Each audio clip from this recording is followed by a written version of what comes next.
All right, Eric, thanks thank for that you very report. much. A shocking statistic to share with you tonight. Last year, over 445 people were killed in crashes at railroad crossings. Why? Well, most of them were trying to beat the train, a dangerous practice that cost numerous lives. In part one of a News 9 special assignment, News 9's Tracy Grazier set out to see how large the problem is in Ohio. The lights are flashing, the whistle blows. You see the train, but you're in a hurry, so you cross the tracks anyway. That could be the last 60 seconds of your life, because 9 times out of 10, this is what happens when you try to beat the train. In conjunction with Operation Lifesaver, a nationwide organization aimed at promoting rail crossing safety, we set out to see how many people tried to beat the train, and were amazed once we hit the rails. Donald Slemmer is Ohio's coordinator for Operation Lifesaver. He says drivers have to start taking more responsibility at railroad crossings. I tell drivers that they have to obey 2 laws. One is the laws of Ohio, which gives the trains the right of way. And the second law is the law of physics, which simply tells you that a 20,000-ton vehicle moving on steel wheels and steel rails can't stop quickly to avoid you. So the car has to avoid the train. The only way to avoid the train is to be alert. Look for the yellow railroad crossing signs, and when you do come to a crossing, stop and look. If the gates are down, the law is absolute. You can't go around the gates. If the lights are flashing, the law says that you have to stop, and then you do not progress if a train is coming. And the third, if it's just a regular, we call passive crossbuck, where it's just a sign that says railroad crossing, that's the same as the yield sign, and you're required to yield the right of way to a train. If you're caught in a collision with the train, you're 40 times more likely to die than if you were in a wreck with another car. Yet we've seen countless people trying to beat the train. The Ohio Highway Patrol has cracked down on this problem, and it's something they're not taking lightly. It's a totally senseless type of crash. People just get in too big a hurry. They want to beat the train, and next thing you know, they lose their lives. 27 Ohioans lost their lives last year because of accidents at rail crossings. There were 166 in all during 1997, and 47 people were injured. Ohio ranks 5th in the nation for the number of crashes and the number of fatalities. Trooper Spurgeon says the OHP is taking a zero-tolerance policy on rail crossing violators, and the fine is stiff. For a first-time offender, it's automatically $100. There's Highway Patrol aircraft that observes the violations from the air. I'm in contact with the pilot and the ground units in the locomotive here for violations. It's being videotaped, and then we have what we call ground units or interceptors from various law enforcement agencies involved in this throughout the different jurisdictions. Tracy Grazier, News 9 Special Assignment. And tomorrow, Tracy will talk to families devastated when a family member tried to beat the train. I never knew that you had to yield. I'm going to heed that warning something from now every day. on. Yes, beautiful. In part one of her special assignment, Beat the Train, Tracy Grazier showed you how dangerous it is to beat the train and how law enforcement is cracking down on that problem. Tonight, she shows you how devastating train collisions can be and how they ripped one family's life apart. In part 2 of her News 9 special assignment. It sounds like no one ever saw the train. I mean, she is the only person that saw that train. She looked up and the train was there, you know, and she said when she looked up, she didn't even have time to scream. 3.5 years ago, Kathy Bradley lost her twin daughters Laura and Lisa in a car-train collision. One passenger, a friend of the twins, was the only survivor, and she is the only way anyone knew what really happened that September evening. 5 other people in the car died that night, and Kathy says it's a tragedy that didn't have to happen. There needs to be more lights. You know, I mean, and I don't even, when I think about this, I'm not seeing lights and gates, but I think lights, well, at least if a light is flashing, people are at least going to look. The intersection where Kathy's daughters were killed was ranked one of the 2 most dangerous intersections in Ohio, yet there were no lights or gates. They're there now, but she says stopping at every crossing could save your life and the lives of countless others. He should have stopped and looked, but he didn't, you know, and which a lot of us don't. I mean, you know, I think about, you know, it really makes you stop and think, you know, on a country road, and, you know, we don't even know if he knew that, you know, he could have even just been thinking, this is never used, you know, and just glanced or, you know, we don't know if he did that. You know, I really, you know, I do know he didn't stop or my girls would be alive.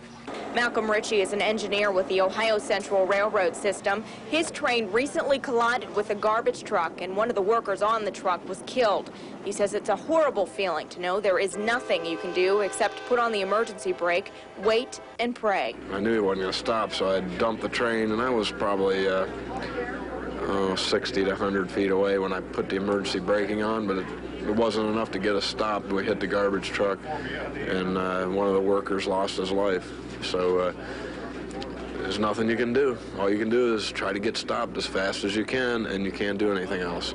Ritchie says he sees countless people trying to beat the train daily. It is frustrating because every day train crews on every railroad will see these people try to beat the train, or they're not paying attention and they just go right through. It's frustrating. Tracy Grazier, News 9 Special Assignment. Certainly something to think about. In tonight's The More You Know.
Great opportunity in the year 1998.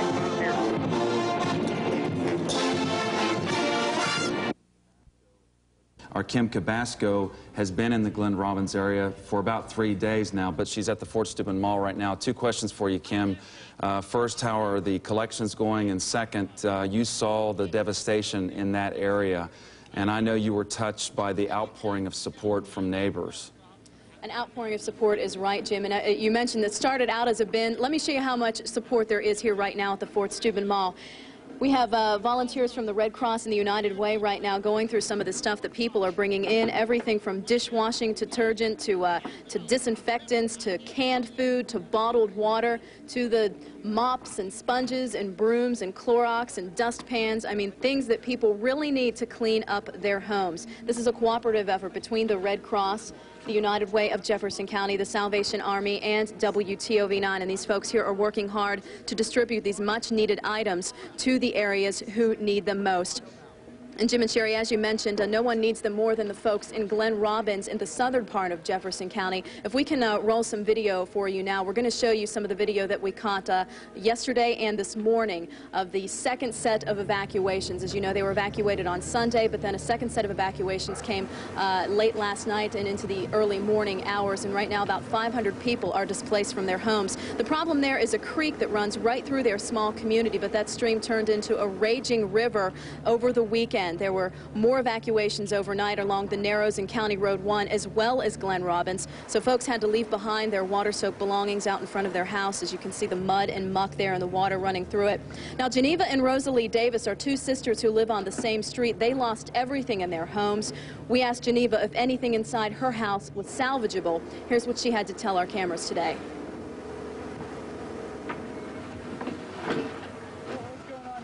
We had a slip here yesterday, and what we're doing is digging out the soft soil. We're going to bring some rock and fill it in. The water erosion eroded the bottom of the slope, and that's what caused the slip.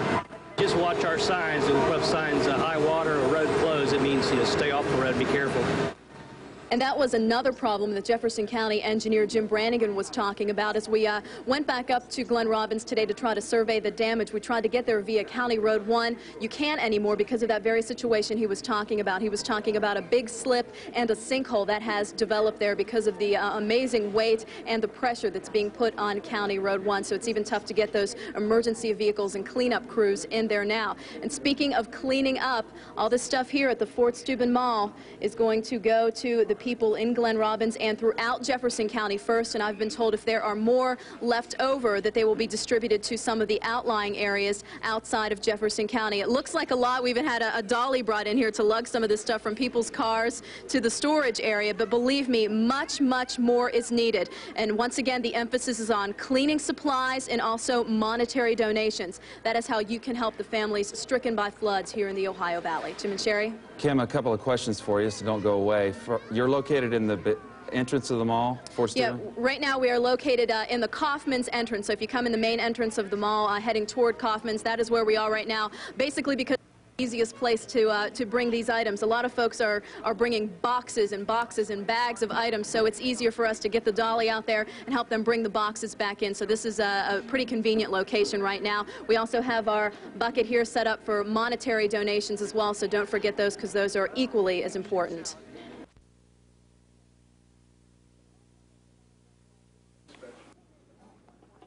The call came into 911 just before 1 o'clock in the morning on May 30th. A woman said a nearby home at 4368 Franklin Street was burning.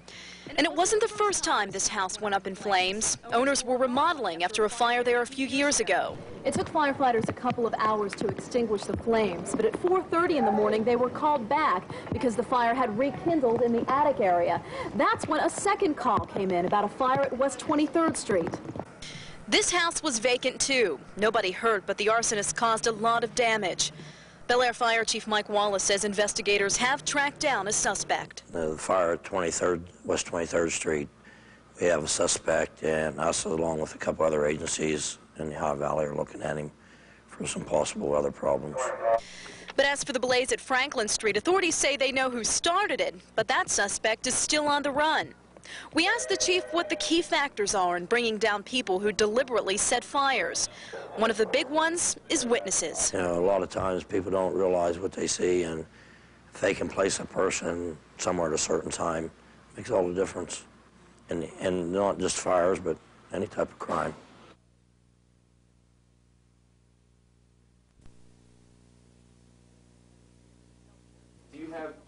Some of your drawings? Dixon Healthcare Center in Wintersville is what Robert Rebus now calls home.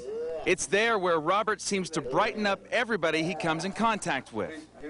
But it hasn't always been easy for Robert to smile. Early on in his childhood, he had to have a lot of help, and that's where his 8 brothers and sisters came in. We knew that there was something wrong, but we didn't know what it was. So we all just wanted to help, So we all just come down every time we had a chance. We down and showed him what to do, or help him do this or that, or encourage him mostly. That encouragement eventually helped Robert try drawing, something he would do for the rest of his life. But Robert's real love is movies, John Wayne movies in particular. In fact, a life-size cutout of John Wayne sits in the corner of his room at Dixon Healthcare Center. Robert is best known for his constant smile and good nature.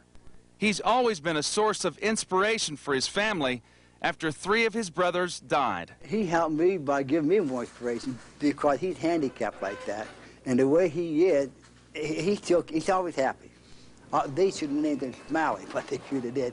And he had more, he just gave us more more encouragement too. He said he's like that and he never complains.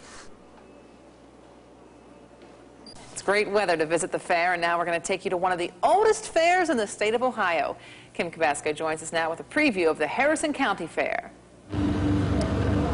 Hi there, we're back again in Cadiz for the Harrison County Fair. This is the 152nd annual Harrison County Fair. It's one of the oldest in the Buckeye States. And all week long you can get a little taste of the old and a little taste of the new here at the Harrison County Fair. Everything from your cotton candy and all the farm animals to high-flying monster trucks that you can see here on Friday. And that is one of the big new events this year. And with all these acres and acres of land, you can imagine the type of planning that goes into this. The Fair Board has worked all year long to bring some great events and some great entertainment to the Harrison County Fair. Joining me now is the Fair Board President, Jeremy Rose. You've been working very hard today getting some last-minute things into effect. Tell us all there is new to do this year for the families that are coming out. Well, we've got some new events. We've got monster trucks, like you said, on Friday night, and we've got a lot of new barns up here to see. We've got a new steer barn. We've got a new commercial building, hog barn, and dairy barn that are just a year old. And we've got our midway blacktop to make it easier for everybody to get around. And our livestock sales Friday night. So anybody that wants to come out, well, we encourage everybody to come. And you've done a lot to make this bigger and better. The big talk around here now is the expansion. Why did you need expansion, and where did all the money come from? Well, we had to expand. Our barns and stuff was going downhill. We had no room to build and no time to tear buildings down and build new. So we decided to level the grounds. We had a hill here before, and we've leveled the ground, and the coal was in our way from getting down to the level we needed. So we was able to sell the coal, and that paid for the leveling of the ground and the structures that we have for our hogs and all of our animals. Okay. All right. Well, I'll let you get back to work because I know you're busy. Thanks very much for joining us. This is a family event, and speaking of families, if you are a senior citizen, if you're 65 or older, you can get in free tonight. This is Senior Citizen Night at the Harrison County Fair, so come out and join the fair free of charge. I'm Kim Cabasco in Cadiz for News 9 at 6. From your 24-hour news and weather station, News 9 Tonight. What did you see when you looked out of your home? Flames, just nothing but flames and black smoke. The flames were fast, the smoke was too thick. Tragedy in Hancock County tonight. A man runs into his burning home and never comes out. That is tonight's top story. Good evening. News 9 is everywhere. We begin in rural Hancock County, where firefighters snap into action after neighbors report a raging fire. But it was too late. The blaze claimed the life of a 38-year-old man, and right now authorities are not releasing the man's name pending notification of family members. Tonight, investigators are trying to pinpoint the cause of that fire. Flames so strong they devoured the garage and the walls of this Cameron Road home. Heat so intense it cracked the windshield of this truck. No word yet on what sparked the fire, but investigators think they do know what led to this man's death. He was outside when the flames broke out, and County Sheriff Jeff Wolfter says he probably ran inside to rescue his pet. He did own a dog, and based on the locations, that's probably a good estimate of what happened. The roof did cave in. We have no idea what caused it. We're waiting on the state fire marshal right now. You can see right now that only a small portion of the house is still standing, and about an hour after the fire broke out, there are still flames shooting from the inside of the structure. And right now, firefighters are battling thick black smoke. Did it go up rather quickly? Yes, it did. It was like it was fed. It just went. And then we heard things blowing up, and Ernie told me, he said, don't worry about it, that's the propane tanks. Rudder says the man just switched over to propane gas inside of his home. Tonight, there's not much left. Just exhausted firefighters, shocked neighbors, and grieving families. Dozens of volunteer and city fire departments were called to the scene tonight. New at